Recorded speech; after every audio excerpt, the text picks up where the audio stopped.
Today, we are taking a journey to Middle-earth and discussing the new Lord of the Rings War of the Rohirrim animated prequel to the original trilogy from Peter Jackson. Joining me on this trip to Middle-earth is a familiar face. Daniel, say hello. Hello. And a face that's familiar to me and Daniel, but maybe not to some of you out there in the audience. Caleb, say hello. Hello. Let's start with our bona fides with Lord of the Rings. I can cover mine quickly. I saw the movies. I love them. Never saw the Hobbit movies. Heard they were terrible. I read the Hobbit book when I was just a schoolboy back in the day. I never read the Lord of the Rings books, but I would like to one day. Daniel, what about you? My bona fides are identical on every single point, except, and I think this is true for you too, I've seen the director's cut of all the movies several times. Yeah, I watched them like in 30-minute chunks. So it was like watching a Lord of the Rings series, but good, over the course of a few weeks. And what about you, Caleb? Yeah, I got started on the movies when I was a kid and then read the books after. I haven't gone as far as reading the Silmarillion. That's like the Bible. I've tried and failed a number of times to read that. Yeah, movies, books. Played a few of the video games too. Really love the franchise and the world too. Yeah, I don't know why I was like speeding through that. I was like, books, haven't read them. Movies, seen them. I liked them. Here, let me paint more of a picture. I remember the Times article in 1997. Have not read it. When Fellowship of the Ring came out. I remember loving it. I hadn't seen something epic like that. Yeah. I always liked fantasy in theory. Like if you asked, I would say I love fantasy. All right, what have you read? What have you watched? Willy Wonka. There was nothing, and this really opened my eyes. I was like, whoa, this is amazing. I remember hoping it would blow the doors open in Hollywood so we get a lot more fantasy, and I feel like it just didn't happen. I also remember my friend's dad took us to go see it, and at the end of the movie, he was like, it ended in the middle. And I'm like, well, it's actually part one of 3 parts. And he's like, yeah, but still, it needs to have an ending. And that might have been one of the seeds that planted my obsession with movies and film criticism, because it got me thinking, does the movie need a proper ending? If you know that there's a part 2 and 3 after that, why do we need to artificially place an ending there rather than just tell the story the way it needs to be told? And when financial and logistical requirements require you to end, but don't ruin the integrity of the story and have like a serial style cliffhanger ending just because we know 2 and 3 are coming. That's a really interesting point. And something I want to talk a lot about when we discuss this movie is the narrative elements like a movie needs to have. And well, I won't give away what I thought of this movie yet. Because this movie had all of them. And you're like, this is a great standard by which we should hold. Yeah, an example of narrative elements at play here. That's going to be our new scale. From now on in this podcast, on a scale of 0 to War of the Rohirrim, how good was this movie? Well, maybe I'm spoiling the game a little bit, but let's go into overall thoughts. I am dying to hear, Daniel, because this is probably the most blind I've ever been to your opinion on a movie. We saw it separately. I have no idea what you thought of it. Please tell me. On a scale of 0 to War of the Rohirrim. Yeah, how do you rate War of the Rohirrim? Also, to clarify, I also knew nothing about this movie. Literally, all I knew was animated Lord of the Rings movie. I knew absolutely nothing. You know who knew less than you? The 2 gentlemen sitting in front of me in the theater. So it was they had a buffer seat between them because you go to a movie with your friend. You don't want to sit right next to them, right? So I was kind of in between them in a way. First, they spent about 15 minutes arguing with each other because one of them lost the other's soda. They had it in the bag and like, how do you lose a bottle of soda? And then I was like, not to pick sides here, but how do you lose a bottle of soda? But then the movie started and one of them's like, this is 2D animated. And they just could not get past that fact. Like 10 minutes later again, he's like, this is bona fide animation. No 2 ways about it. Actually, only 2 ways about it. 2 dimensions, if you catch my meaning. And I was like, I do catch your meaning. No, but Daniel, go on. Go on. But by the way, I went to see the movie last night with a friend of mine, and I turned and made that joke to him at the beginning of the movie. I go, hey, this is animated. And then he was like, Daniel, can we remember that buffer seat I told you about? Could you move over, please? Okay. And where's my soda? So this movie, I enjoyed parts of it. Overall, I hated it. I am so mad because I spent like my friend who I saw the movie with, Kevin, we've mentioned it before. He's a big film buff. I'm gonna say some of the opinions he gave at some point later, I think, because he had some good takes. But like we were discussing just how badly they messed up the fundamentals of this movie. Like the story just sucks, and the main character has zero arc whatsoever. I could not figure it out. It's like they didn't even try to have a good story. They picked, this is what we always complain about, is they just picked some random screenplay, or maybe they picked a good screenplay and just destroyed it. But whatever they tried to do here, like, I just don't understand it. I don't understand how you waste time and money to tell a bad story. Like, they executed it well. They animated it well. A lot of the scenes were great scenes. Like, they were good scenes, good acting, good execution. Why not tell a good story? Like, why? And that's it. Caleb, why don't you answer that question? I basically agree. Yeah, there are parts of it that I thought were like really well done. But honestly, for the most part, I was a little bored throughout it. I agree with a lot of what Daniel said. It felt long too. Like, and what's funny is like going off that great scene thing. I read a bit about like what they based it off of. So I did, because they based off like the appendices in Return of the King, and some of like what Tolkien wrote, but like not in the books. So I read through like what it was based on before I saw it, and it's like, I don't know, maybe 8 paragraphs in total. I even think that might be too much. It might be like closer to 6. And the great scenes that stood out to me in the movie were like the things that were in the paragraphs, which kind of makes sense. Like it does feel like they just grabbed like these little, I don't know, anecdotes and then kind of tried to back end a story around them instead of, having a fully fledged story. I was also baffled by the decision to kind of make this into a feature, because there are definitely like, there is no shortage of Tolkien work that you could, adapt into a feature length film. And I didn't feel like this was it. It kind of dragged. It was, I think it got overhated. I don't think it was like trash by any means. Maybe like a 4 out of 10. That's, at first, that's how I felt, because a lot of people were trashing this movie before it came out. And I didn't really pay attention to the specifics of what their complaints were. I just saw people hated this movie. So when it first started, I was like, it's not that bad. I think I kind of liked at first that it was a slower pace, because so often lately, a lot of our critiques of a movie are that too much is happening too quickly. Thought the voice acting was good. Loved Brian Cox. I feel like the dad from Succession. Who would have thought? Great as a king in the Lord of the Rings world. The animation I thought was generally good. It was like more jittery than I am used to, but my brain kind of calibrated to it, and then it was fine. And then there were a few odd moments of animation, but overall I thought it was solid.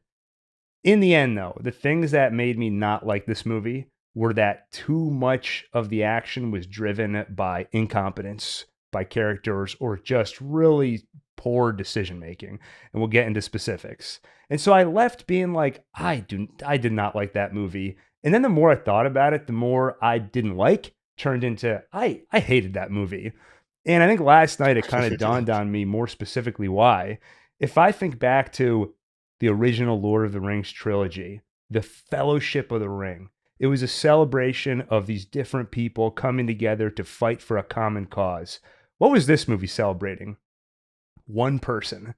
One person who is the bestest person, who needed her 2 brothers and dad to die by suicide or incompetence and get out of the way. Their deaths didn't teach her anything. They didn't impart any particular wisdom.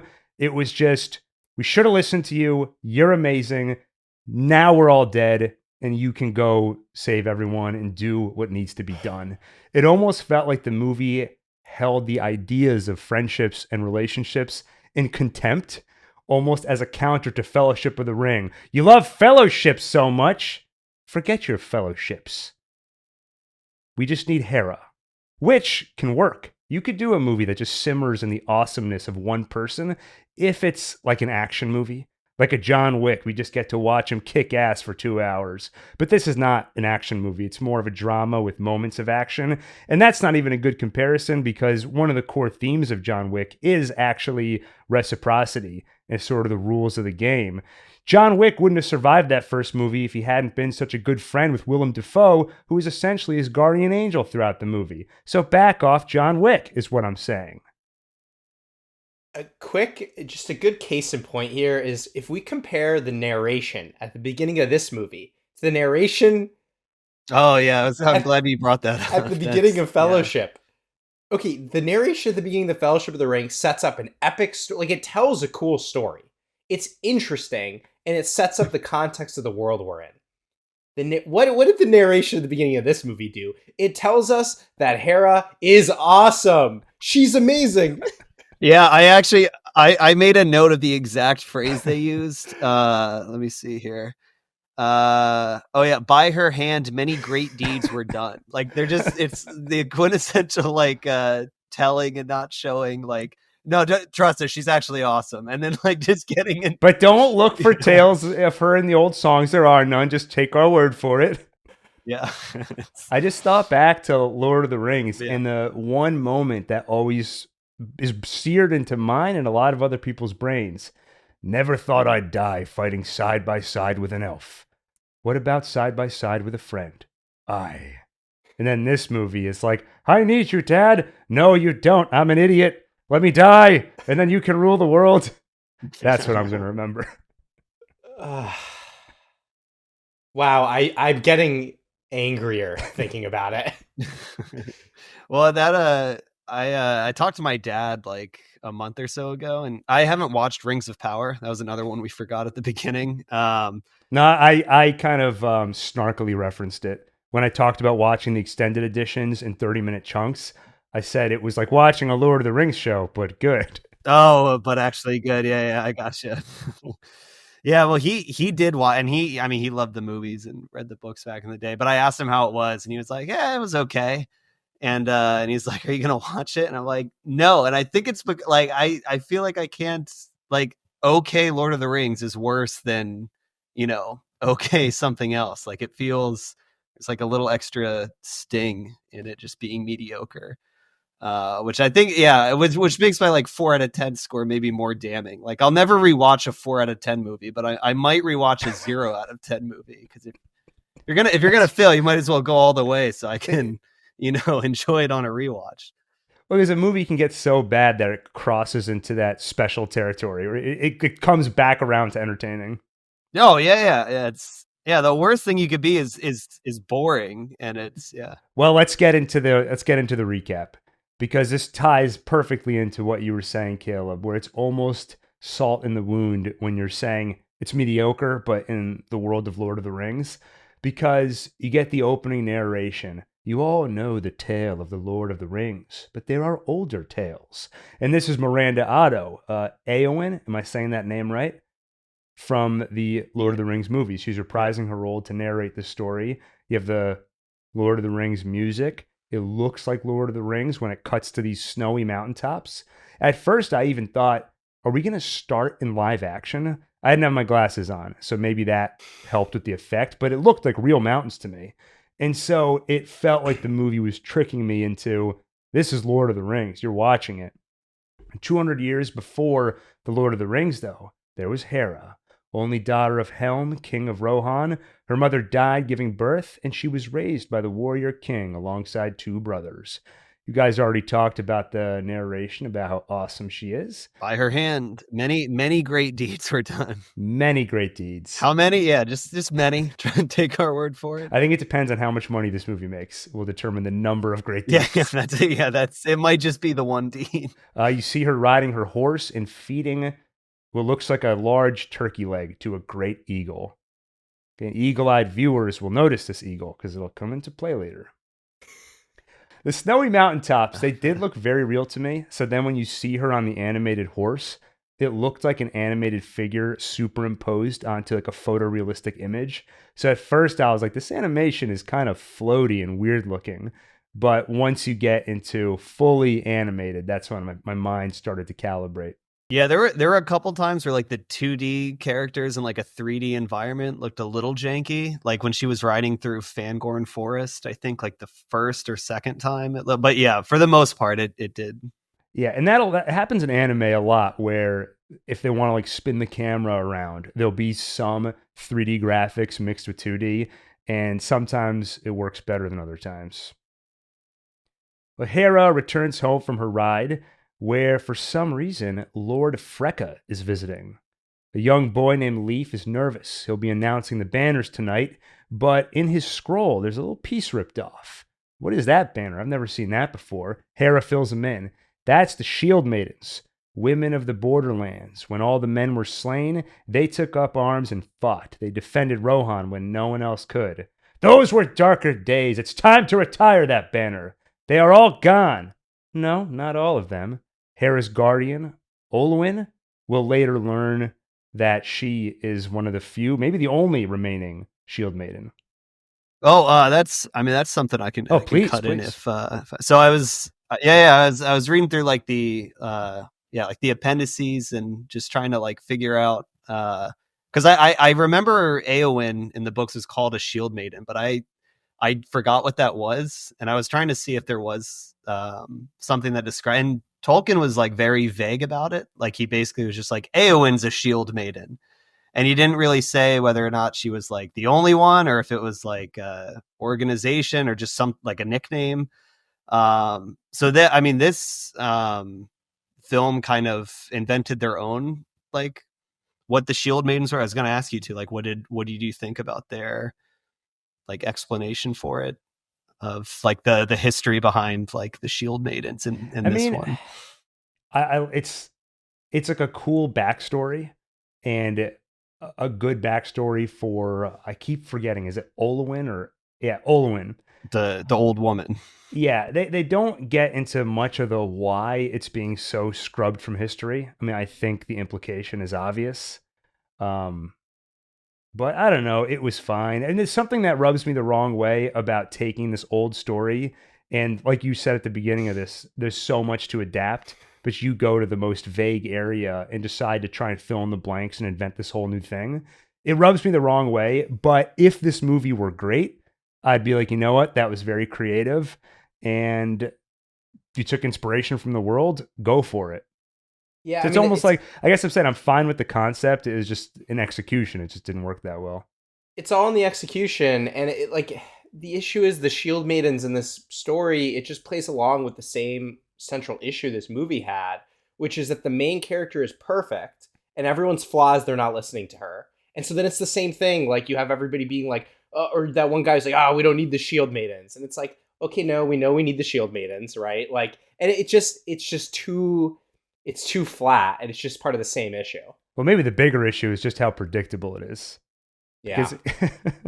Yeah, well, I felt them as a concept because you could say that this story is just kind of like a remake of Eowyn's story in like the original movie. But then having like the Shield Maidens be this like old order of women warriors also makes Hera's story seem like a little less like cool, because it seems like she's not really breaking anymore. Like there's a bunch of people doing it, and then it's she comes along, and then like you said, everyone's like, there shouldn't be Shield Maidens anymore, but they don't really elaborate why. So it just seems like everyone's in agreement, like, there's this really awesome organization that really saved our asses back in the day, and we should get rid of them. Like it just felt, I didn't know why that there was no more, and everyone was trying to get rid of them. One of the main lessons I take from this movie is that the more experience you have, the more battles you fought in, the dumber you are. Well, it's all the CTE. Exactly. A lot of hits to the head. King Hera, what do they end up calling him? Hammerhand? Helm Hammerhand. Which that is in the books, that's not because he hits with a hammer. That is because he killed the guy with one hit. that's how he got the name. Which is a Hammerhand. great moment we'll get to shortly. But yeah, maybe he's taken too many hits to the head. Yeah, that's right. Yeah, because we'll see soon. Like Olwen, she is quite formidable, and would probably be good to have like fighting instead of essentially Hera's babysitter. Yeah, that's a good point. So why is Lord Freka here? He wants Hera to marry his son Wolf. That'll get him closer to the throne. He has all kinds of altruistic reasons. It's time for us to stand up against Gondor. But really, he just wants to get closer to the throne. Wolf is Hera's childhood friend, but she doesn't want to marry him. She doesn't want to marry any man. This pisses off the king, so he's like, let's take this outside. He punches Freka once, and he dies. Wolf vows revenge, says he will kill the king, and for that, King Helm banishes him.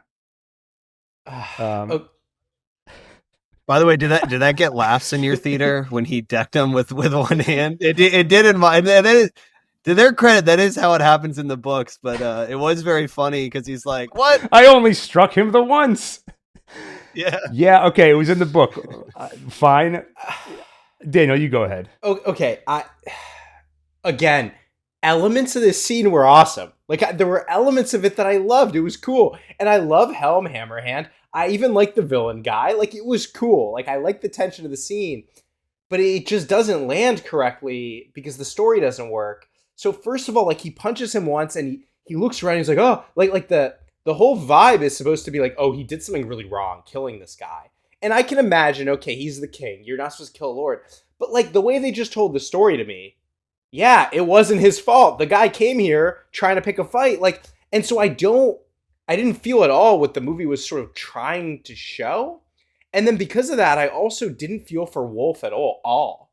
Because I'm like, look, I'm sorry, Wolf, you just lost your dad, but like, he just, like, what did you expect? It could not have been more his fault. Yeah. And so it... Yeah, it would have been cool to see maybe a more human side of that faction with them, to make us maybe feel like they had more of a point, or to make us care about Freka. Because as is, we just kind of start and they're just immediately like the aggressors, and everyone's saying they are bad, and then they come in and they're aggressive. I don't know. Maybe it could have benefited from a couple scenes of like them in their home and seeing what their deal is and what they want. Well, this brings up, so I think this scene is actually like really pivotal in why this movie is bad, because this is the whole origin of Wolf's character, and it just sucks to the core. And my friend Kevin, he had a suggestion I really liked. He kept saying, what different elements could you have changed to make this better? And one element he suggested was, what if Wolf and Hera actually were in love with each other? Like, what if they actually did love each other? And something happened in this moment, right, where, yeah, her father kills Wolf's father, and she still loves Wolf, but Wolf vows revenge, and it's heartbreaking to her, and it leads to this, like, civil war. Like, all of a sudden, you have real tension in the story, and you understand the characters better and their motivations. That would have been great. That would have also been, like, a nice twist on, like, what we got, which was, the whole...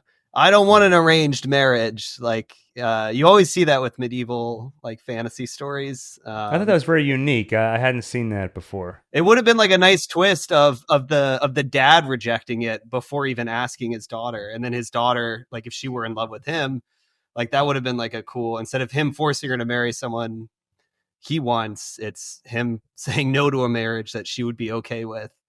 Like just because he's stubborn and hates Freka. And then we have tension between her and her father too, right? Because he kind of ruined it, right? Like, yeah. But instead we get this lukewarm nonsense of, well, he was her friend. Yeah. Right? And so there's like this friendship, and that just doesn't have any of the same dramatic stakes. And you never really feel that friendship, because the one flashback we get of the two of them as quote unquote friends is sort of a not very joyous moment where she accidentally cuts his eye, and you can see sort of how ashamed he is that she bested him in combat. So there's no contrast between here's when they got along and here's when they didn't. It's just here's when she kind of thought they were getting along, but they really weren't. To today, she kind of thinks they're getting along, but they really aren't. And there's like I'm always thinking in a movie, where is the emotional content, the emotional hook? So one place it could have been, Daniel, like you're hitting on, any kind of empathy for Wolf, which you don't have because this was completely his father's fault, and he's totally pathetic here. Okay, the other place your emotional hook could be is, all right, fine, forget about fleshing out the villain, at least make the villain formidable and scary so there's a degree of stakes. But you don't have that either because, once again, you killed the Lord with one punch, and Wolf just seems like this pathetic character that we're not afraid of.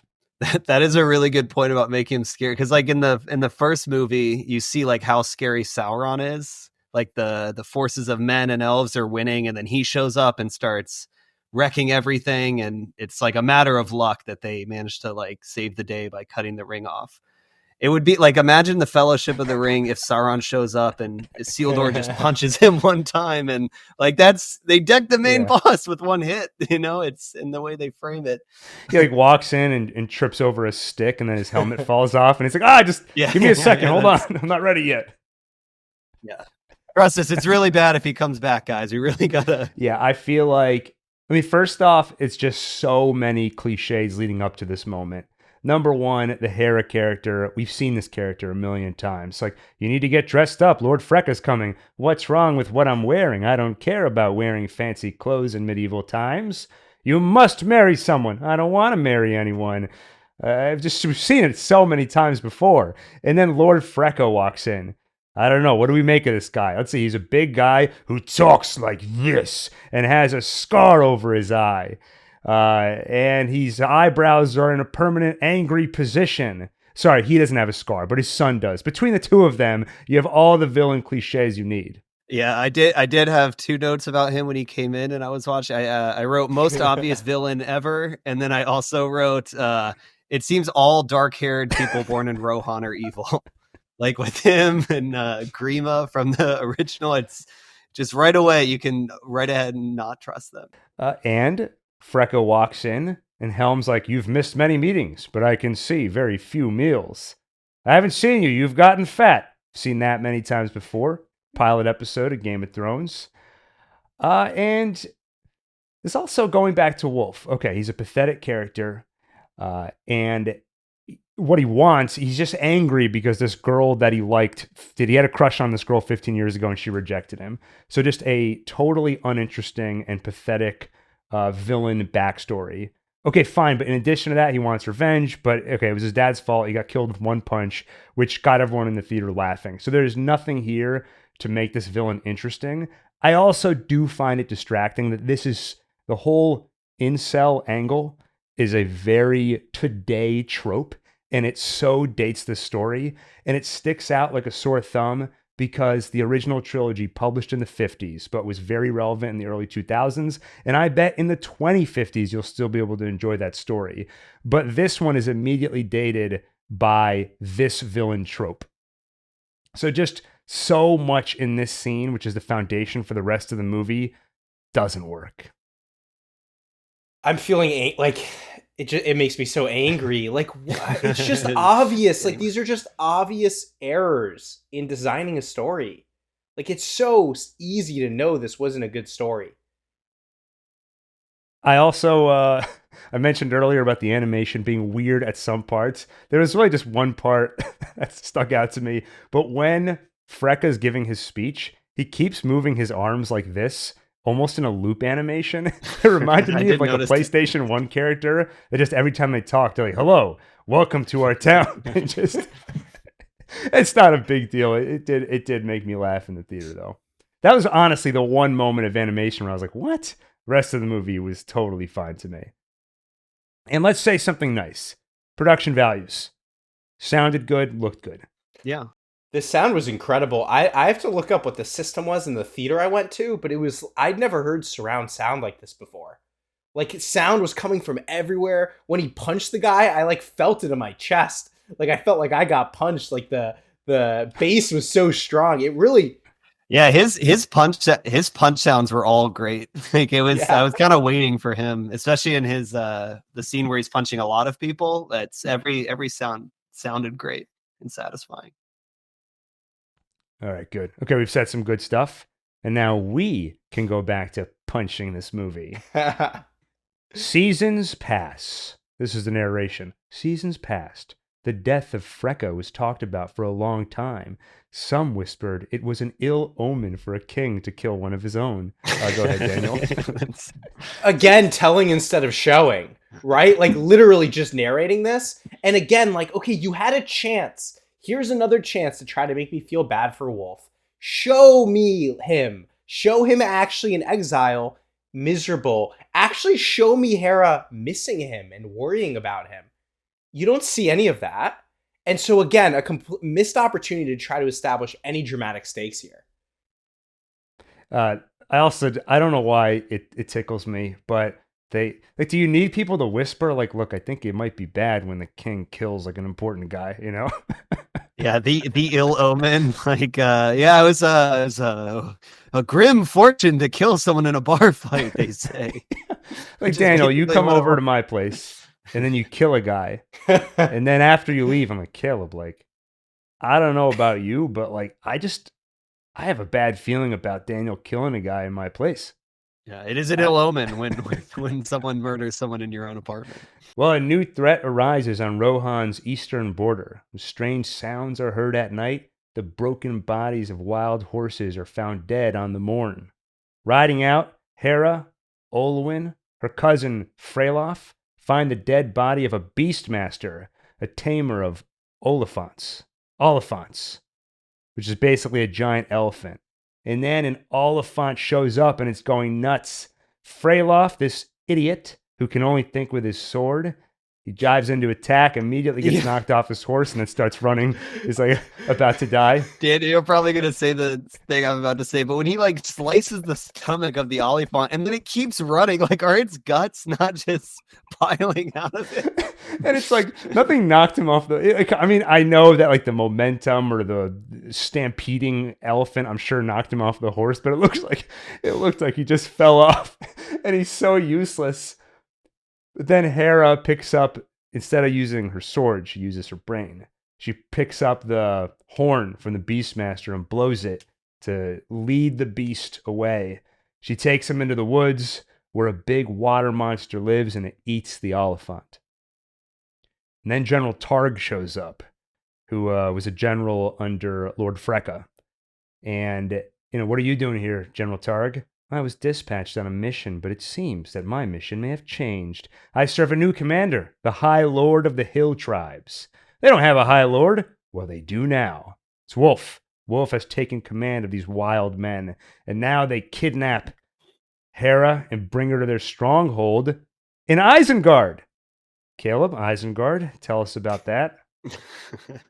That is Saruman's fortress in the original trilogy, which does tie into this movie's theme of kind of just making a greatest hits of the movies. Like, it very much felt like the scene before where the water creature grabs the Oliphant. Like, they call it a watcher in the water, which is what that, if you guys remember the giant squid thing in Moria that attacks the Fellowship in the first movie. They're like going to Moria, and then like this giant squid thing comes and grabs Frodo.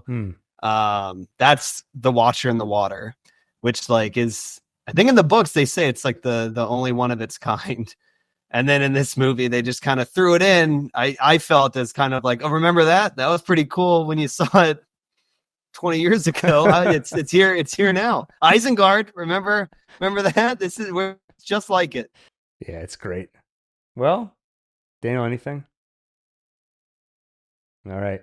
Well, Hera's taken prisoner, but don't worry, because between the time she's taken prisoner and freed, it's genuinely 5 minutes. So once again, how scary are these villains? Not only is she freed 5 minutes later, but while she's captive, she's free to walk around. Wolf has his secret plans all laid out. He's got sigils from other lords, which later is crucial because then she finds out that he's in cahoots with Lord Thorn. So he's incompetent. She's easily freed. So it's just, how formidable are these foes? Not at all, I submit.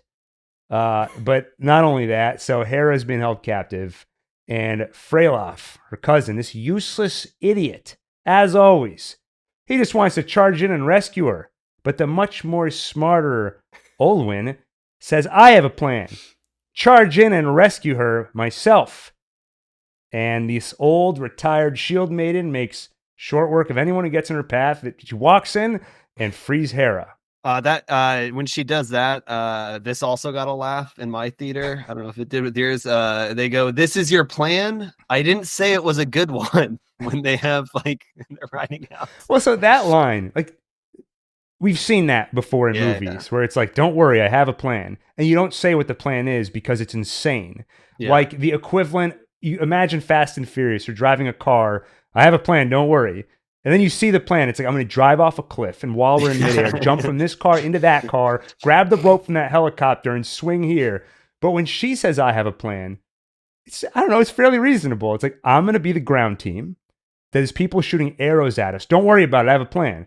I have a guy up there, Freylof, who's attacking the people with the arrows. Like, it's against all odds, but it's a fairly reasonable plan.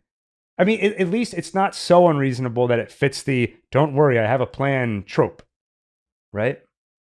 But then it just makes Hera seem a bit unreasonable that she's complaining about this well-executed kind of rescue. That's what else did you want? You were up there, lady. Also, they came and rescued her instantly. I mean, typically rescue operations, there's like a few days of like planning or something. Like you're breaking into an enemy encampment, not just you're breaking into Isengard.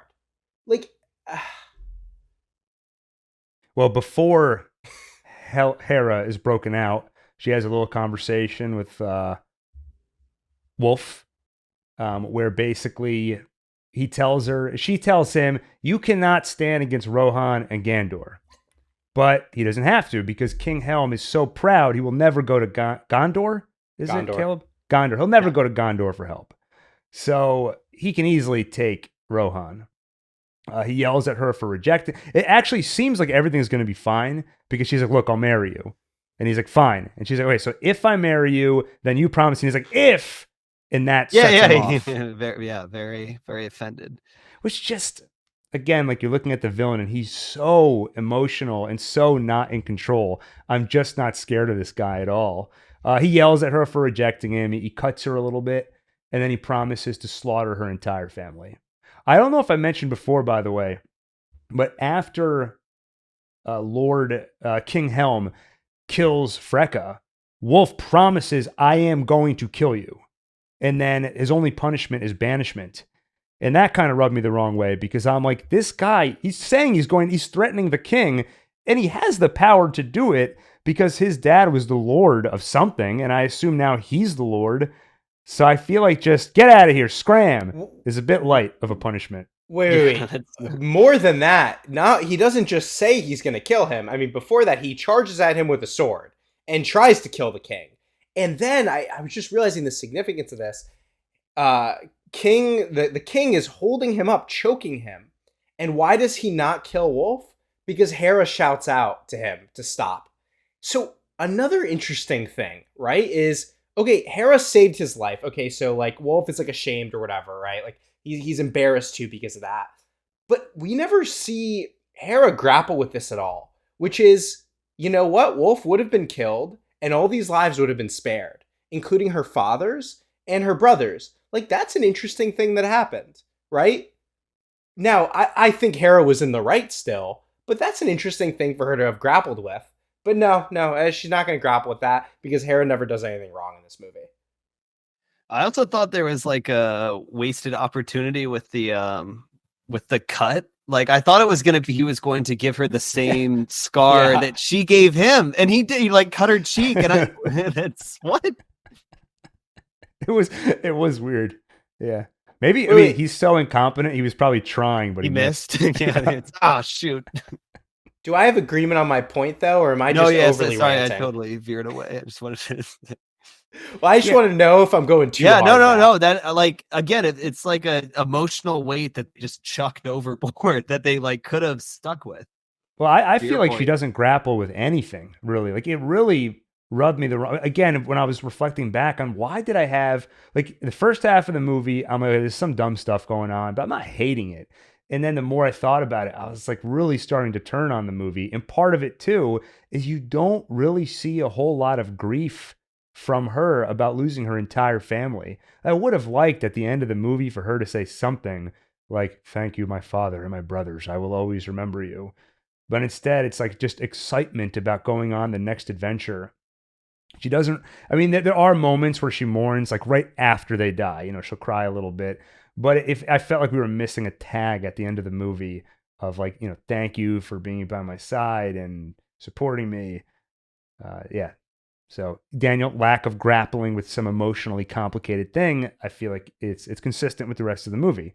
So it actually works.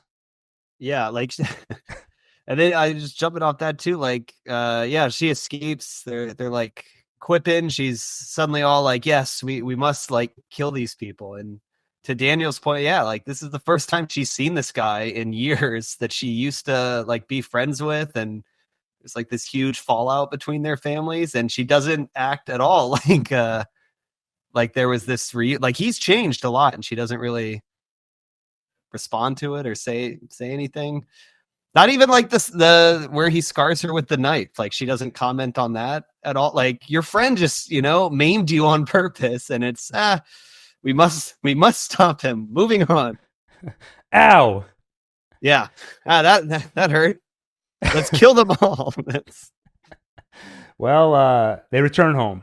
This is she was kidnapped into enemy territory 10 minutes later in the movie.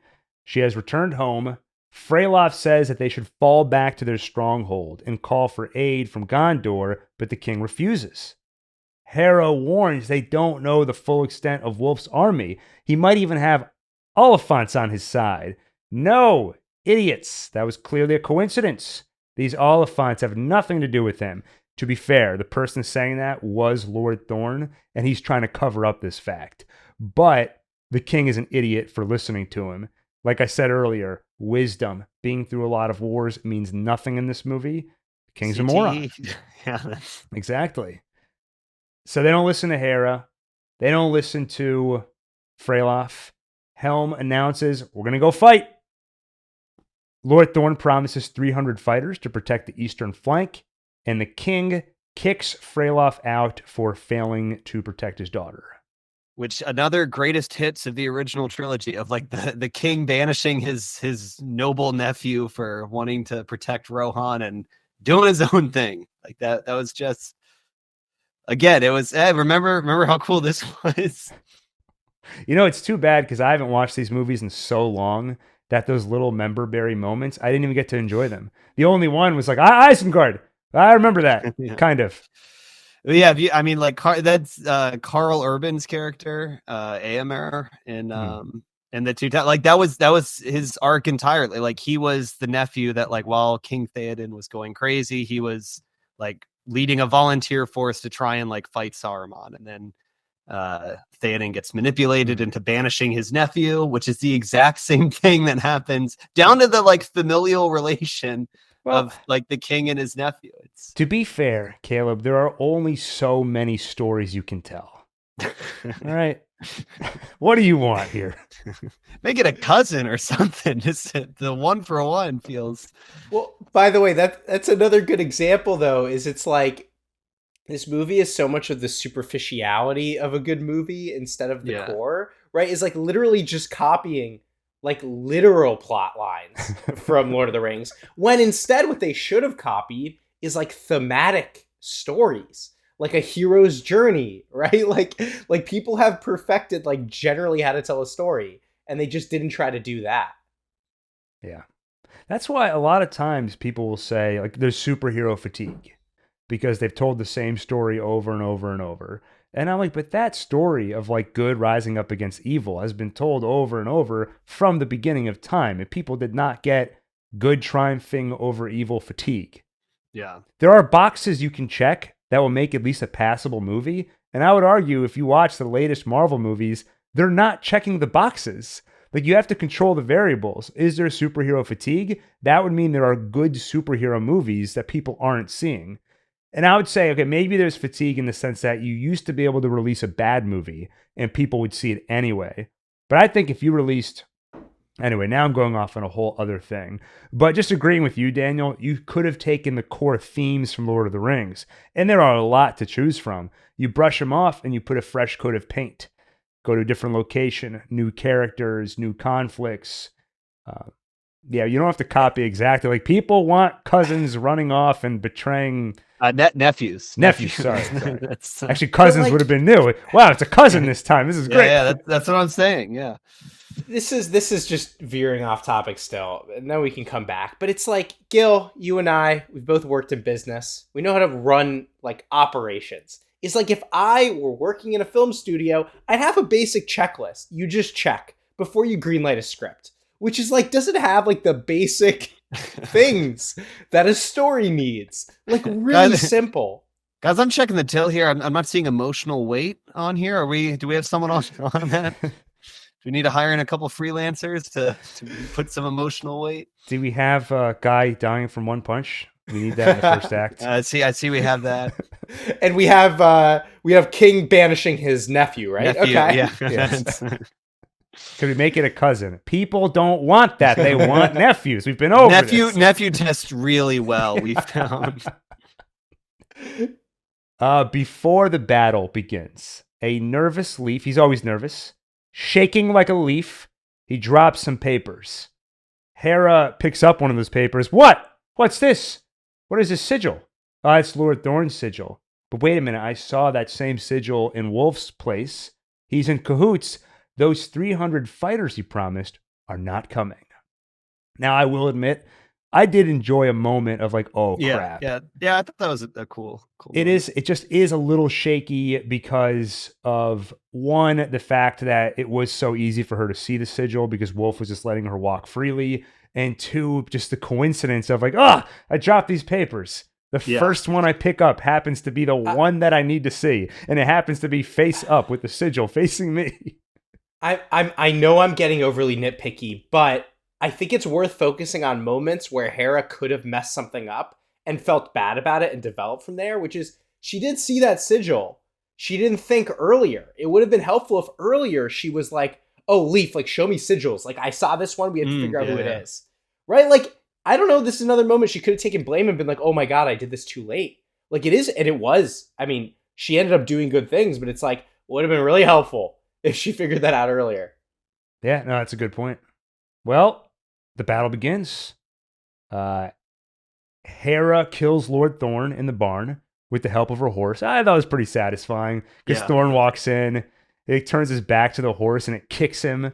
And so that moron got killed. It was so funny because the horse kicks him and then they keep fighting. And I'm like, come on, what's the horse doing? Yeah. And the then horse he kicks is him like, again. I liked that. On the battlefield, as promised, I keep messing this up. Oliphants. Yeah, Timothy Oliphant shows up. Basically, just say Timothy Oliphant. They just digitally put his head like, rah.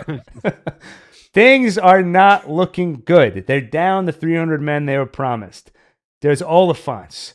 They decide to evacuate to Dunharrow. Idiots. You can't go to Dunharrow. It's teeming with wild men. For some reason, Hera is the only one who knows that. So instead, they're going to follow her lead and evacuate to Hornburg. Everyone loves Hornburg. One of Hera's brothers kills an Oliphant, and then he decides to move to the highest and most exposed position, lift his arms to make sure everyone can see him, and then Wolf shoots an arrow through his throat. So that's Hera's brother just died. Then as they run away, her other brother's horse gets tired. So he gets captured, and then her father gets filled with arrows. And they run to Hornburg. I will say, just trying to be positive. I did kind of like the scene where he sticks with the old horse, like before the battle, because I mean, maybe I thought there was like alluding to some kind of history between them. Maybe they could have expanded on that before, but I kind of like that. There's that moment, and then it ended up like kind of. Oh, so I guess I forgot about that, but yeah, so he died because he didn't listen to his sister. Because she's like, don't ride that old horse. She was right. Well, now you make me hate it. I was trying to find something I forgot to like. about it. Because the first time I watched the movie, I was like, why did he stop? I was like, he just turned around. I thought maybe he was like trying to buy them time. But then watching it again, I saw the horse was like, Yeah, it's. I actually. And yeah. No, go ahead, Caleb. No, yeah, I was just reiterating what Gil said. Yeah, he picks the horse like at the beginning and insists on keeping with his old steed. I did like. I've just never seen that in a movie before. Like seeing the horse like gasping out of breath.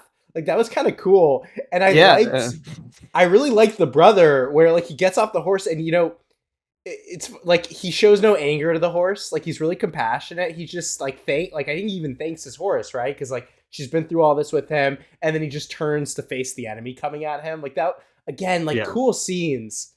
Just not a good movie. And then I loved all the elements you just mentioned too. I kind of wish they didn't cut. Like I feel like that could have been a cool scene of him like facing it down. Maybe he's protecting the horse, or maybe the horse, gives him, one last save, like Hera's horse did. I don't know. I feel like again, a squandered opportunity for some like real emotional weight. Well, and it's almost played comically, like when something smash cuts to like expectations, reality, like it's just naturally funny. So it's like, all right, one last stand. I've been captured. Yeah, it's like it'd be like if in Fellowship, Boromir saves Merry and Pippin for the comes in a second and then just a smash cut to him full of arrows. Like it would be a really funny scene. It wouldn't have quite the same impact. I never thought I'd die fighting next to an poof, and then he gets hit with an arrow in the head. I'm like, yeah. Don't worry, guys. I'll save you. My captain, my king. I also have to add a couple. I'll say one positive thing, too. First off, agreed with what all of you said. Like, the moment was well rendered, like him getting off the horse. Like, you slice that one moment out, it's a good moment. And even when her other brother got killed, like, the arrow through the neck was so brutal. It was very jarring too. It was. You knew he was going to get shot, but it still felt like through the neck you didn't expect, and the sound is really good. It was an unexpected level of brutality, but I just felt like this is incompetence that killed him. You're in the middle of a battle, and you just stand up. Also, what undercuts it even further is that about a minute before that, there's a very strange moment. I didn't understand it till the second time I watched, but you see Hera pushes a button, and then one of the Oliphants just dies. I'm like, wait, what? What just happened? And so she shot an arrow at it.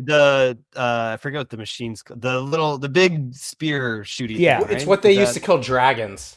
Yeah, I knew you were gonna say that. Ballista? Is that? I think it's a ballista, something like that. But you don't see the arrow hit the Oliphant. She just. And you barely see the arrow because did it go through the mouth? I feel that's the implication. Yeah, on that scene. Did you watch this movie on 2x speed, Gil? No. Well, because I thought maybe you don't see it. But I thought it was clear what happened because the elephant has a reaction in its mouth and throat. You see it. I think. Well, yeah, I'm with you. I didn't see it, but I assumed that's what it was because it backed off and. All right. I mean, I figured out what happened, but the first time I watched it, there's basically a 2-second moment where you see an arrow pointing at the Oliphant's mouth. If you blink and miss that, then all you see is a close-up of Hera doing this, ugh, and then you see an Oliphant just fall over. You don't see an arrow go into it. Either way, she has a button that kills Oliphants. So then to watch her brother expend all his energy and then incompetently get himself killed, it really undercuts that moment. Because at least you could say, at least he killed an Oliphant. It's like, yeah, your sister did it with one finger. There was another moment later in the movie. Actually, that's a moment where I think I blinked and I missed what happened. Where I literally thought Hera used magic. Because she does some move again and some big enemy falls. It reminds me, did either of, Daniel, you didn't see this, I don't think, but Caleb, did you ever see that Liam Neeson movie, The Gray, where he fights the wolves? Yeah. I thought it was a good movie, but it almost becomes comical how people are just dropping like flies. And at one point, a guy is stuck underwater because his foot is caught on a twig, and his mouth is literally 2 inches from the surface. And Liam Neeson's like, what are you doing? Get out of the water. And he just can't understand why he won't get out. And he keeps doing this thing where Liam Neeson will be get air into his mouth, and he's breathing it into the guys. And I'm like, he's killed by just like an inch of space between him and the surface. And it's like the fragility of life. And I was feeling that again in this movie, but without the gravitas of the gray. It's just people dropping like flies because they're just dumb. Yeah, one's like a really well done, introspective moment of the fragility of human life, and the other one is a few too many blows to the head, and that's why he died. He's just an idiot. We won! Ow! I don't know why he did that. He killed like 3 people. There was a whole army still. I don't know why he was celebrating already. At Hornburg, they're all holding up. Wolf arrives with their now captive son. The king tries to bargain with his own life. Take me, let my son go. And General Targ is like, do it. It's a good idea. By the way, yeah, they should have the other side should have listened to General Targ the entire time. He was giving great advice and was never listened to. Yeah, it really had this feeling of why is anyone following Wolf? Yeah, he seems like crazy. And even I think right after we get to the like mercenary scene with the gold later, but yeah, he's very transparent about the fact I'm doing it. I'm doing all this because she wouldn't kiss me. Like, are we? So we're all gonna die because of that? Now, yeah, so it seems like a you and her thing. Have you tried talking to her? Like, there's usually steps before you go to like waging war. Raising an army. Wait, are you the guy whose dad got killed by one punch? No, it's like a lot of punches. Yeah, he had like 20 punches at least before he dropped. And it was the angle of the punch. It really could have happened to anyone, guys. Our skulls aren't as tough as you think. Yeah, but I guess it's complicated by the fact he's like paying people. A lot of people are there for different reasons. General Targ, why is he following him? I assume there's an honor thing of he was the son of the Lord. I'm going to try and give him the best advice I can. I would like to believe at a certain point he would have been like, this has gone far enough. I would have thought you'd have crossed that point by now, but I can wrap my head around this situation happening. In any case, King wants to trade his life for his son's. General Targ advises that Wolf accept the deal. Wolf does not. Instead, he kills the boy. And he wants Hera to suffer, is the idea. So they go back into Hornburg, and Wolf's army is surrounding them. Winter's coming on. He decides we're going to do a siege. It's going to be tough on both of us, but I think we can outlast them. We're going to surround Hornburg and wait for them to run out of supplies, of which they do not have many. Before the siege, the moment where they kill her brother, they're standing. I mean, Wolf and the general. They're outside the gate. Right outside the gate, and they show us archers. So one would think in this situation, oh, right, the archers aren't shooting because they have a hostage. Yeah. But after that hostage is gone, light them up. Like, make them a pincushion. Yeah. I thought the what do you call it where the actors stand? The blocking staging of that scene was so weird. Like, Hera and her dad are outside the fortress, so I don't know why Wolf wasn't just like, hey, go get them while they're out here. And yeah, just well within range of the archers. You even know they're in range because later on there's a scene where like one takes a shot. You also know the Freckas have very soft and spongy skulls, so they could have taken Wolf out like that. Well, inside Hornburg, there's a cartoon witch lady. I'm the keeper of these halls. And Hera finds an old gown. Don't touch that. That was made for a bride that was pledged to the captain of this keep. But she never got to wear it. Were you in this movie? that was very good. Thank you. I just found the acting here. I'm not blaming the actor. I assume it was direction. Why is she talking like a witch out of a children's Halloween special? Like, it was all, the voice acting was all fairly grounded. And all of a sudden it's like, many lost souls wander these halls. I do like, this is one of my favorite moments of the movie. She's like, many a lost soul wander these halls. And then Olwen's just like, shut up. He's like, who says that? Oh, I do. That was funny. I do remember. Is it satisfying? Because you watch these movies where you need answers, and then one of these mystical people will speak all cryptically, and I'm like, I know that you know how to string a sentence together. Your ability to use metaphors tells me you understand the underlying meaning of that If metaphor. anything, you have a greater grasp of language than the average person. And you got to wonder what those mystical crones are like when they were 20. Like if they still, hello, friends. Would you? Well, it's like if you're kind of an odd duck, you just talk a certain way. People make fun of you. You're like, I can either figure out how to talk normal, or I can just really lean into this. I'm leaning into the crone aspect. You guys laugh now, but when I'm 80, this will seem really appropriate. Well, the long and short of it is that there's an old wedding gown here. The bride never got to wear it because a strange fever overtook her the night before the wedding. So there's a wedding gown. You got it, Daniel? Is there a wedding gown? There's a wedding gown. And do we get payoff to this like ghost walking the halls? Or it might, I'm not sure. It might. So later when Helm Hammerhand decides to go outside and start killing people and everyone thinks he's a ghost, I don't know if that's meant to tie into maybe this place has a reputation for being somewhat haunted. Daniel, what's the name of that place in House of the Dragon with all the ghosts where Daemon spent a whole season Harrenhal? bumbling? Harrenhal. Yeah. This is Harrenhal. He should have put on the dress. Helm Hammerhand if he wants to nail the ghost metaphor. You're right. Ooh. So there's some guys talking about how are we going to survive? We don't have any supplies. Hera wanders in. We will find a way. Wolf wants us to despair. We cannot succumb. Let's all work together. So, okay. And then walks away. Yeah, thank you, Hera. That's like that meme of like the person like swinging their cape around. Like, my job here is done. It's like, you didn't do anything. All right, there's a cool thing though. So some time passes. Everyone's getting sick and hungry. Outside, you see that Wolf has decided to build a siege tower to breach the castle walls. I'm like, that's a cool idea. He's building this big structure. That was the thing that was keeping me interested in the movie. I want to see how that device functions. Yeah, I did. I like the siege tower aspect of it too. King Helm, though, he's grief-stricken. He's so sad. He's basically in a coma. Physically, he's fine, but mentally, it reminded me of Buster in Arrested Development.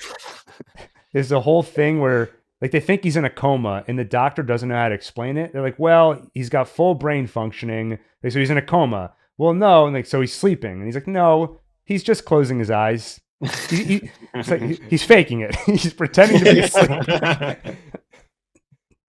Because at night, here, I'll do it in the order the movie does it. Suddenly, the ghost of Helm Hammerhand. So outside, everyone thinks Helm Hammerhand must have died. His ghost appears every night and starts killing Wolf's men. Hera investigates and she finds a secret tunnel that leads outside, where she finds a couple of orcs looking for rings. Daniel, okay, you're like 6 feet away from literal monsters. What do? Do you like, let's kind of sneak by them with no real idea where you're going? Or do you maybe say, let me wait for them to move? No, I'm going to do the former. You do the former, of course. So she walks outside, nearly gets herself killed because now these orcs, meat's back on the menu, boys. I think, Caleb, is it a troll that shows up? Yeah, I thought so because it was kind of the way it was drawn looked kind of like a half troll, half orc kind of thing. Yeah, I thought it was a large orc. I didn't know if it was like a big orc, an Urukai, or a troll. I saw people online calling it a troll. In any case, a big monster. Yeah. Thank God Helm Hammerhand is nearby. He drops down, punches the troll to death, which was badass. He's not a ghost. It turns out that he's just been leaving bed. He's been all day. He pretends to be asleep. At night, he goes out and just starts punching people to death. By the way, that was one of the like paragraphs in the appendices that they actually did translate. Like that is what he did. He snuck out and beat people to death with his bare hands. And I read that before I saw the movie, and I'm like, I wonder how they're gonna like I assume they're not gonna have him just go bare-fisted, but I kind of respect the movie for doing it, where they're like, yeah, he did. Yeah, he just punched people. Daniel, am I wrong for just thinking like that's stupid? I'm not Okay. saying it's a brilliant plan. I think that's a CTE plan. That is a couple blows to the head. Like, I'm gonna punch him. Huge complaints about this because do you remember? So when they reveal this like wraith thing, first of all, I'm like, this is getting interesting. We have like an undead, whatever, something going on. I got excited. Anyway, we find out what's going on, but like they literally say this. The narrator even says this destroys Wolf's plans. Wolf is unable to continue constructing the siege thing. It destroys his plans. Guess what? That means it worked. I know! It worked! And then, but Hera she shuts it down! Yeah, she says, you can't defeat the whole army on your own. What do you mean? He did! He stopped the siege. And also, now he doesn't have to defeat the whole thing. Just stop people from building the tower, which it seems like he was. No one and wanted it to go worked. near it. There was a pile of bodies. It was working. And also, by the way, he's one guy. Get a second guy out there. You can double the kill count. It was working.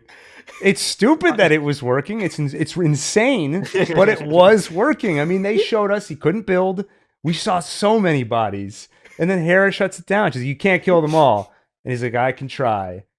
And then, you know what? You know what's put a stop to it? It's that she almost got herself killed by these orcs, so he had to show himself. Yeah. By the way, did you guys recognize the 2 orc voice actors? No. It was I didn't recognize the first one. Then the second one started talking in like a Scottish accent that sounded familiar. It's Merry and Pippin. Oh, cool. Yeah. Billy Boyd and Dominic.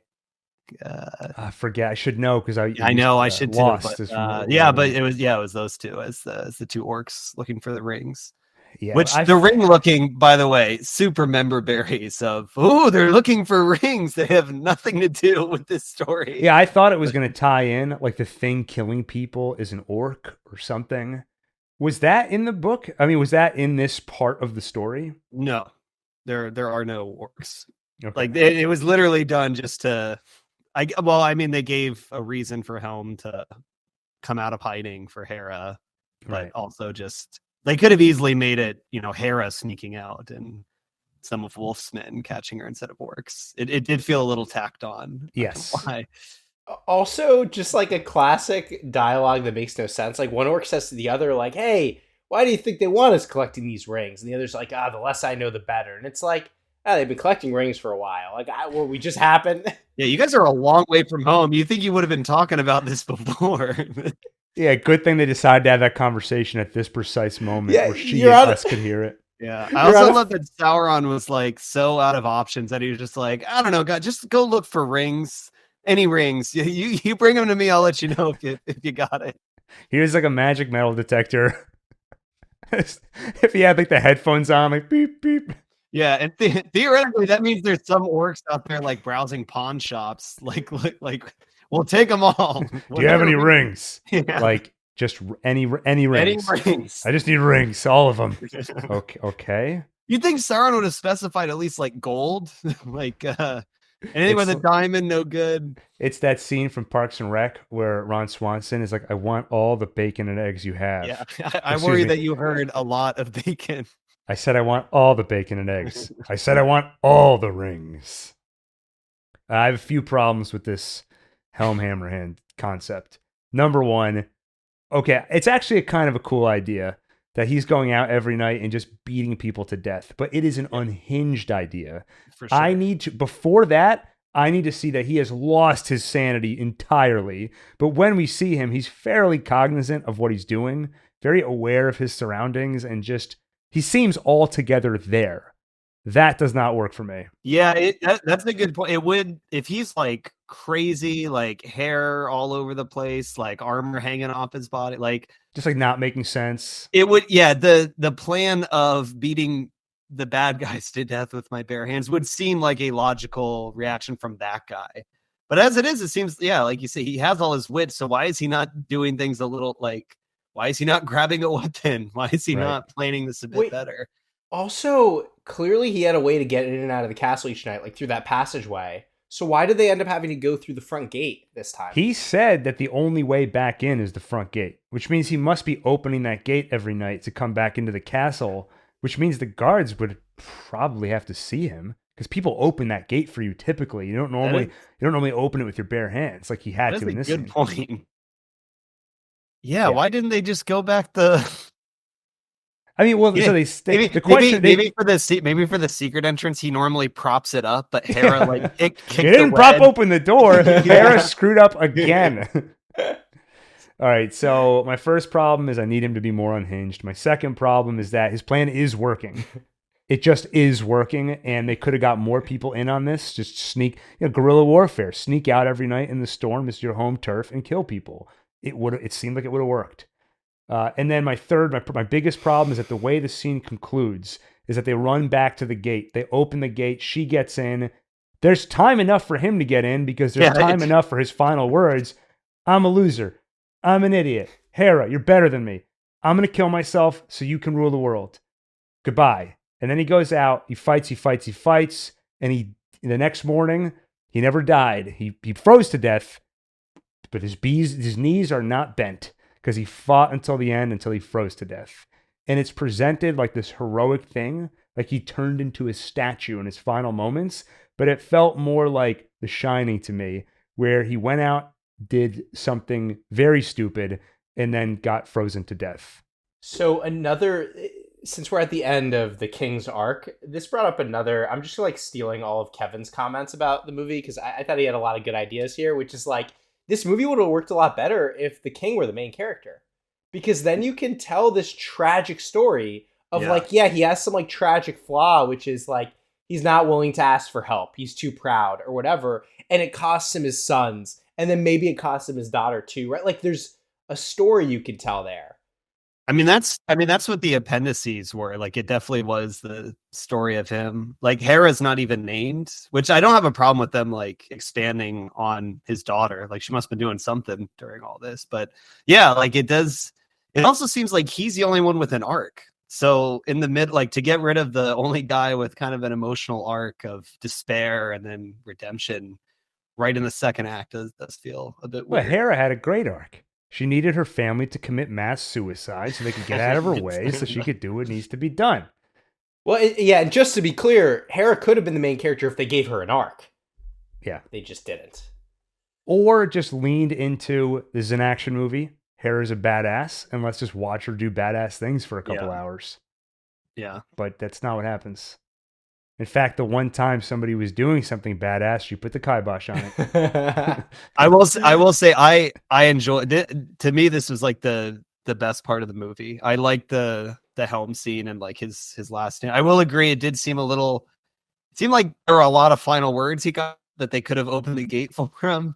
Like, I'm prepared to sacrifice myself. Now, Dad, we really can let you. It's fine. Just come on in. No, there's clearly no time. Like they're actually really like they're actually surprisingly far behind you. We could open this. We could probably fix this thing. Open the gate. You could walk in. It's no problem. Or also, like, he's fighting, but to Daniel's point, there's archers. Like, can we not open the gate while he's fighting and maybe? I mean, he's also so good at fighting. Like, open it while he fights a few of them off. Yeah, run in. Actually, I didn't mention it before, but I have frostbite on the brain. I'm actually dying already, so you better close. And it's contagious. Yeah. I didn't mention that. That actually makes a lot of sense with what you've been doing the past couple. And of I days. might be a zombie, a wraith. Yeah. Ooh. I will say though, I almost think it could have, like, all their last dialogue could have been cut, or like have him and Hera reconnect on the mountain when they're like going down to the gate, and then like she goes in and she looks and like the door shuts, or like I feel like it could have been a silent goodbye, and that could have added some way more weight to it, other than them having like an actual conversation, which it could have easily been fixed. Yeah, you just needed to show that. Like, how hard is it to show? There's no choice. You can easily concoct a situation where he can save her, but he has to sacrifice himself. Yeah. There's did you guys ever play the Game of Thrones Telltale game? No. There's a slight spoiler, but there's a choice where it's kind of like that I thought was done really well, where it's like there's two characters and they're holding the gate open for like somebody to escape, and they realize one person needs to hold like the winch open because it's broken. So they have to decide like silently between themselves, which is where you as the player makes the choice of which one of them runs through the open gate, in which one of them holds the gate and then like lets it go and shuts. And like that could have been another way of, maybe Helm's holding the gate open for his daughter to get in, and then battling back so they don't get into the fortress. There's a few ways it could have gone about it other than him giving a multi-paragraph goodbye. Supplies are running low. What do we do now? Hera decides to climb a mountain, ask an eagle for help. She gives the eagle her father's armor, and it flies off to find reinforcements. I like the idea that these eagles understand like human language. That's just a cool bit of lore, which is in the books, right, Caleb? Oh, my knowledge ain't that. I mean, the eagles, I looked it up on the wiki. I heard. Okay, I think it's posited that the eagles can understand human language. There is something frustrating about the fact that all this time, like, there's nothing that happened where suddenly this is an option and it wasn't an option before. And I would love to believe that if I were in a siege situation day in and day out, I would be brainstorming daily. Like, what can we do? Like, I've heard eagles can talk. What if we try to talk to an eagle? They're actually not that hard to approach. At the beginning of the movie, I fed one a giant turkey leg. So I could go have a word with that eagle. We can go ask for help. That's the intern's idea. They keep shutting it down, and then on like day 60, like, Greg, you said you had, what was that eagle thing you're telling us? Yeah. We're out of other ideas. Oh, you want to hear my eagle ideas suddenly? Yeah, that's like a common, that's like the common joke with Lord of the Rings is like, why didn't they just fly into Mordor? And it is like funny, but there is also reasons like why it wouldn't work. Like, I don't know, the army full of arrows and, siege weapons in Mordor would probably stop you from going in. And I think in the books too, they say like they try not to get involved in matters of men like that because they're dealing with their own stuff. But those are reasons why like it's not an option. Whereas like, like you're saying, why did she just now think of this? Like she clearly has eagles on the mind when she was, riding in the beginning. So I mean, I think the impetus is that Olwen gives her a pep talk. And it's like, don't despair. You can choose. Okay, I choose eagles. Go birds. Well, she also later says, I choose not to be afraid. And I was like, is that her character arc? Yeah, I didn't think she was afraid at all. You've also never been afraid. Yeah. I continue to choose to be unafraid. Her arc is, I wasn't afraid, but now I'm just saying it out loud. Yeah. Anyone see how not afraid I am? I wasn't afraid. I ran the numbers. That was the correct choice. I'm doubling down on not afraid. Final battle approaches. Wolf is about to take their siege tower, drop it, and throw everything he has at them, meaning the camp will be empty. Go ahead, Daniel. Sorry, but once I saw how the siege engine worked, I thought about it, and it ends up happening. It's like, it's made of wood. It's kind of thin. You just throw it on the thing. You just light it on fire. It's over. Doesn't it get lit on fire later, too? And then it burns down. Which they have siege towers in the original, in Return of the King, they have like siege towers with Gondor. And they address that by covering them with like leather. And okay, so maybe we can. Well, I was going to say we can assume they did that, but they didn't because it does burn down. Yeah, so I took issue with the idea that the assumption is the camp is literally going to be empty. Like they know there's this escape route and they're going to leave it completely unguarded. And I'm literally going to send every person I have across this bridge. It's The Dark Knight Rises. Send every single police officer, every cop into the sewer system. I love, how it should have ended. They have their take on that was they point out that he announces his plan while he's in the hospital bed. And then he goes, oh, sorry, these drugs have me talking crazy. Like, obviously not every cop. Like, wait, you listened. You sent every cop into the sewers. Yeah. But, okay, the camp's going to be empty, which means there's going to be a path for all these citizens to escape and leave for Dunharrow. Which, gotta say, another greatest hits of the original. Like, that's the exact same thing that happens in the Two Towers. Like, they have this heroic last stand while the women and children and elderly people are escaping. You know, I Like, can't tell if it improved or lessened my experience. I don't remember any of this because it's been so long since I watched these movies. I was so irritated every time one of these would pop up. Like, just make it an anime if you want to just remake the movie. Stop teasing us with this Rohirrim backdrop. All right. Well, they're going to escape to Dunharrow. Wait a minute. What if they see us escaping? Don't worry. I'm going to wear a dress. I'm going to distract Wolf. And that just to me just feels like a child's understanding of how war works. Like, we're going to storm Normandy. Aren't they going to shoot at us? No. I'm going to wear a dress. They're all going to be looking at me. Don't worry. Yo, when we were kids, we were like playing, what was the game? Manhunt? Yeah. Or like, there's like two sides. You're trying to catch each other or something. It's like sort of like tag. Anyway, at one point, I was the youngest. Like, you know, you guys are all older than me. And I was like, I'm going to run. I literally said, I'm going to run really, really fast around one of them. And it's going to confuse them. Yeah. It's like somebody who watched a couple episodes of Looney Tunes and she's like, I'm ready for this war. It works. Again. It 100% works because she challenges Wolf to a duel. If she wins, he will leave. I feel like that could have just been her plan. Like, if I challenge him one-on-one, like he won't back down in front of his men. I feel like the dress felt unnecessary. Look cool though. It did look. I will say it did. It was a cool image on. It was cool. Yeah. She fights him in a duel. She wins, but obviously he decides to attack anyway. General Targ is like, Wolf, you dishonorable coward. Again, they should just listen to this guy. It's all the time. He's got good ideas. And then, well, not anymore because Wolf kills him. I know. And then the eagle shows up with some cavalry. Freyloff, remember him? The king kicked him out. He's back wearing King Helm's armor. He blows a horn, and everybody thinks he's a ghost. So they all run away. Again, this is like Bugs Bunny put on a sheet, and he was like, Bill! And the army runs away. Hera kills Wolf by suffocating him with a shield. They do the thing where he stabs her. Camera moves down. He did not stab her. It just looked like it. Classic. He didn't do anything. He missed. And she grabbed his arm, and then she suffocated him with a shield.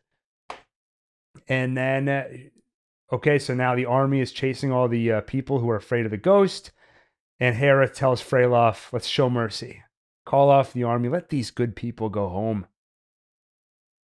End of the war. There you go. The War of the Rohirrim has concluded. But it's just funny because what led to this whole thing was her mercy in the first place. She's doubling down on mercy and not being afraid. She's doubling down. Okay, I do have to say, as much as you guys are crapping on this movie, and I'm the only one defending it, the siege tower, okay, it burned, whatever, maybe that doesn't make a whole... The visual of it, like falling, like once it's completed, when they do the 360 camera, I thought that was one place where the kind of 3D imagery actually worked well. It looks cool. And then when you see it fall, bang, that was a cool moment. Well rendered. Did look nice. I just had a problem with it because like we had built it up like you were saying, like all movie, you see it like getting more and more built as it's going. And for a movie called The War of the Rohirrim, like it's weird that there was no like climactic battle. Like it's like everything that it's been going towards has been like edging towards this fight, this siege between like the Rohirrim and Wolf's guys. And then what we mostly see though is just them running, like the tower burning, them running away, and then this duel with Hera and Wolf. And I feel like it would have been like a really like where some of the action scenes before might have felt like a bit empty, like style and no substance. Like I feel like that could have been a way better way of like showing visually like the different arcs the characters are going through. Then again, a lot of them aren't going through arcs, so maybe that's why there wasn't like a big battle. There was no visual reason to show it. You also, I'm just realizing now, you didn't really need the whole distraction plan. You didn't need the eagle. You just needed someone to put on King Helm's helmet and blow a horn, because that would have scared off the whole army, and then it would have just been Wolf and Targ left. Could have been cool if that was Hera, because like we see she's like a pretty good horse rider. We like saw her blow a horn earlier. If she had been, riding the horse, maybe I don't know, maybe she gets the reinforcements. Where's the armor? I don't know. Yeah. Well, in the aftermath of the battle, a new master of Isengard is named. And this is a reference I did get, all right? Yeah. By the way, that was super tacked on at the end. Saruman the White. Yeah. And you hear Christopher Lee.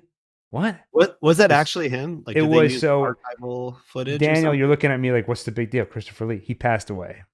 So how did they get his voice here? They took line recordings from The Hobbit: Battle of the Five Armies. I'm a little unclear on how they did this. Every article I read is like, thank God they did not use AI. They took a line reading where he said, "Are you in need of assistance, my lady?" But in the movie, he says, "My lord." But I haven't seen any article that mentions. I guess it's not that big a deal. I think I only saw the Hobbit films the one time. I could be but I do remember a scene, I think, where he does call Galadriel my lady when they like show up. Yeah. Well, no, so I think that's right, but they changed in this movie. Wait, he says my lord. Yeah, in this movie he says my lord. So they must have modified it. Not a big deal. I just found it odd that all the articles I read, none of them mention, they just say, "Oh, they took this line." And I'm like, finish the sentence, and they modified it. I just found it weird it wasn't mentioned, but it does sound like you might have said the word "lord" like at another point, like in another unrelated line, and maybe they just spliced it together. Yeah, it's just, if I were interviewing, I would have asked like, "Oh, so they spliced it together?" I wouldn't have just been like, I wouldn't have just taken their word for it that they just, my lady. It's not the biggest problem with this movie. I feel like silence would have been a better option on this one. Like, it did feel tacked on. His line felt a little tacked on. Like, that makes sense about the archival recording because I feel like maybe if you're gonna have him, you could just have him walk in. Everyone knows. The people that would appreciate the cameo are gonna know who he is. So I don't know. It felt unnecessary, but that's not the only unnecessary cameo that. Okay, we'll get there. So Freylof is made the new king of Rohan. Hera, it should have been you. And frankly, I have to agree with that. I think Hera would be a much better king or queen than Freylof. Yeah, way to show up at the end and get all the credit. Just I did it, me. Yeah, you put on a helmet and blew a horn. Maybe he's still wearing the helmet. They just think he's Helm, and that's why he's the new king. So he's not the new king. He's just Helm. Because I can never take this helmet off. And thus, the Mandalorian were born. Can't remove their helmets. Shouldn't give them any ideas. Hera is invited by a wizard who has some questions about that thing she witnessed where the orcs were looking for rings. What is that wizard's name? And they draw this moment out. This irritated me so much. I hear everyone in my theater, Gandalf. Yeah, it's got to be Gandalf. And then after a very pregnant pause, Gandalf. Ah! I almost gave the movie credit while I was watching it because I think she goes like he has many names or like he goes by many titles or when she asks who the wizard is. And I almost gave the movie credit. I was like, I'm glad they didn't just say Gandalf. Like, we all know who it is. That was like good, letting the audience figure it out. And then she goes, but some call him Gandalf. It was basically like, he has many names. Cut to credits. Cut back. His name is Gandalf. You guys got that, right? Like, cut to credits. Cut back. That was the wizard from Ian McKellen from other movies. You guys all... Please leave 5 stars. Yeah. Please like and subscribe to Ward the Rohirrim. Olwyn joins her in a little tear moment. That's right. That's the end of the movie. I guess, would you want to see more of this kind of stuff? This kind of stuff meaning a continuation of the story or like another just the idea adaptation of a adaptation or trying to tell, because I will say, like, conceptually telling more stories in the world of Middle Earth, if it's done respectfully. Yeah, it looked good. So I wouldn't have a problem with future adaptations. Yeah, my hope with the animation was that it takes some of the pressure off. It's going to be lower budget. You don't have to get all the costumes, all the CGI, all the locations. So maybe it gives you a little bit more freedom with the storytelling. I didn't really see that on screen this time. But it does give me a dilemma of, yeah, I want to see a good story set in Middle Earth, but I'm not that interested in like filling every crevice of the story we already know. Like with Star Wars, when they announce like this will take place between 2 and 3, and it's going to tell you what happened to Luke's lightsaber when it fell out of his pocket. I don't really care about that. So all I want to see is what happens next, but I don't want them to come up with a sequel to Lord of the Rings. Yeah. J.R.R. Tolkien tried that. Yeah, he started did. writing one. Yeah, he did. And he was like, I couldn't think of anything good enough. It would That just be warrants, Just tell any story though. Just make a new story in the world. Like it's a whole but world. that's my point. If you're just telling a new story, putting the Lord of the Rings banner on it is just a way of allowing it to be made. Because if you just said this is a new movie that's animated and it's fantasy, no studio is going to put that out in mainstream, thousands of theaters. Unless you have like a name like Miyazaki or somebody attached to it. Right. That could put butts in seats. I guess what I'm coming around to is I like the idea of animated fantasy in theaters. If you have to slap the Lord of the Rings name on it so it's allowed to be made, I'm okay with that, as long as you respect the source material, which means just tell a different story. It doesn't have to step on the toes of anything we know. Get talented filmmakers, and I guess I just want more fantasy. And if Lord of the Rings is like the Trojan horse by which we get it, it's kind of like Ridley Scott. When he made the movie Prometheus and Alien Covenant, I don't think he had any interest in making an alien movie. He wanted to make a sci-fi movie that meditates on the themes of the origins of life, our place in the universe, and he just had to slap the alien branding on it so it could get made. And I'm kind of okay with that because, I don't think it worked out. I guess I can't name any examples where it's worked out. Prometheus. Well, yeah, I think I I can name like examples of where that's happened or where it feels like it's happened, where it feels like they had another story in mind and then slapped like an IP on it. But I feel like a lot of times those get a lot of backlash from fans being like, I wanted to hear more about, so-and-so. Right. I can't think of any example where what I'm describing has worked, but I guess theoretically, I could see where it could work. But I guess if we're talking practically in the real world, in the way it would probably go, I guess I'm coming around to, I do not want to see more of this. Maybe TV could also be like a good avenue. Like I feel like maybe if they had like the length of a TV show to tell this story, maybe they could have filled in some of our complaints and given more characters some depth so that they did try it though. The like big Rings of Power. No, but just like an anime adaptation. You're saying yeah. I'm not seeing Rings of Power, so I can't I just don't trust them. I don't trust them to like this story was just a bad story. If they stretched it out into a series, it wouldn't have been any better.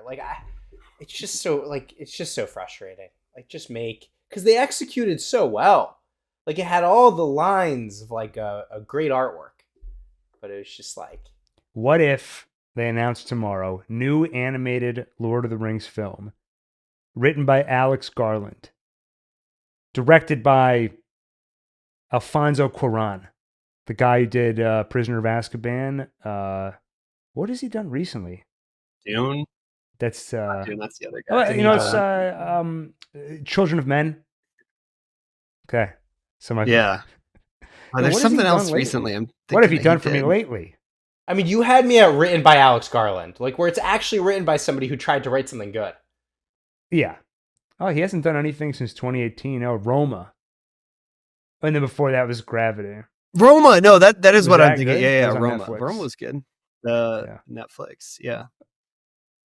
Have you guys seen or heard of like Star Wars Visions, which is like the Disney Plus had like an anthology show, which was like a different anime studio doing a Star Wars story.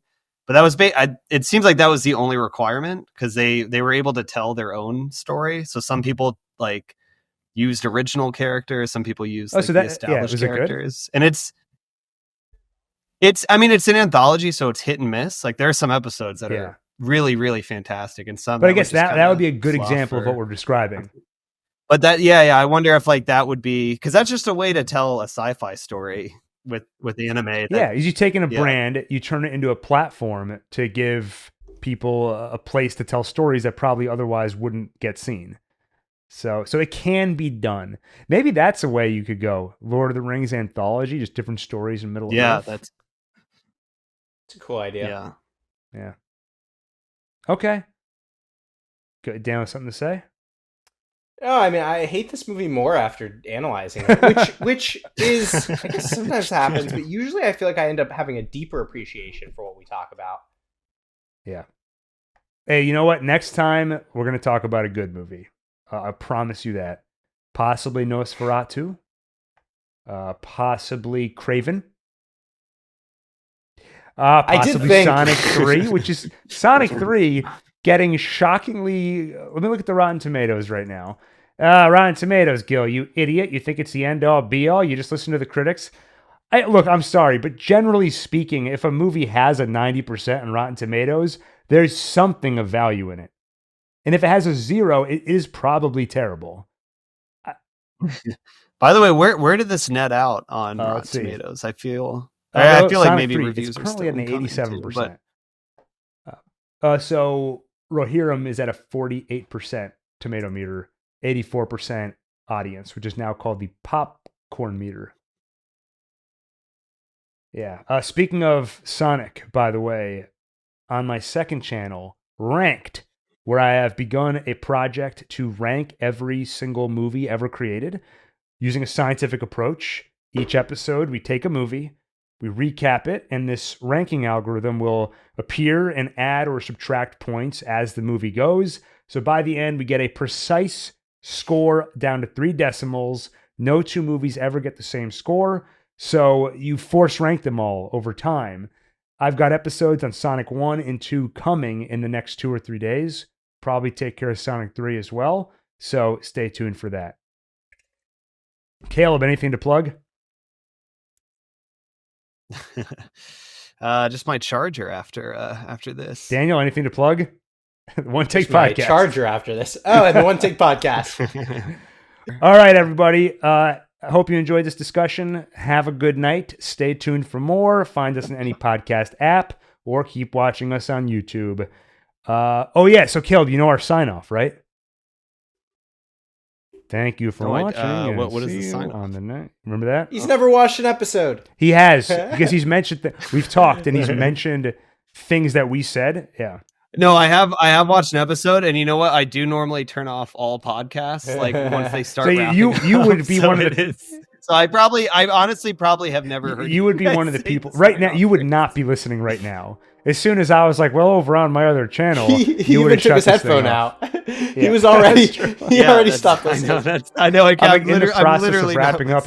Or are we wrapping up? Are we done? Yeah. It's like, have you ever tried to pause a real conversation? Like you're on the phone with somebody. And then I just hang up on them accidentally. Yeah, I've done that. That's just pure brain rot, just infecting. Thank you for watching, and see you on the next one take.